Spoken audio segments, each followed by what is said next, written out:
ఈరోజు general bridge course సంబంధించి నాగర్ కర్నూలు జిల్లాలో ఒకే ఒక సెంటర్ని ఏర్పాటు చేయడం జరిగింది. దానికి కమ్మరి వరుణ్ సందేశ్ అనే ఇంటర్మీడియట్ పూర్తయిన విద్యార్థి జనరల్ బ్రిడ్జ్ కోర్స్ మ్యాథమెటిక్స్ రాయడానికి ఫీజు కట్టిండు. ఫీజు కట్టిన తర్వాత ఈరోజు అతను రాలేదు. ఎగ్జామినేషన్లో మాత్రం జిల్లా మొత్తానికి కూడా ఒకే సెంటర్ని అలాట్ చేయడం జరిగింది. అతను కూడా ఈరోజు ఆబ్సెంట్ కావడం జరిగింది. ఈ విధుల్లో చీఫ్ సూపరింటెండెంట్ ఉంటారు, ఒక ఇన్విజిలేటర్ ఉంటారు, బందోబస్తు ఉంటారు. దీనికి సంబంధించి క్వశ్చన్ పేపర్ కూడా తీసుకురావడం జరిగింది.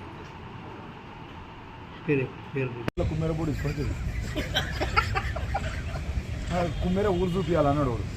అంటే నా దిల్లమ్మలో మాట్లాడదామా మళ్ళీ షేర్ బాండ్ అనేది పెడదాం, వస్తాడో రాడు. ఇంతమంది ఒక్కరి కోసం వెయిటింగ్.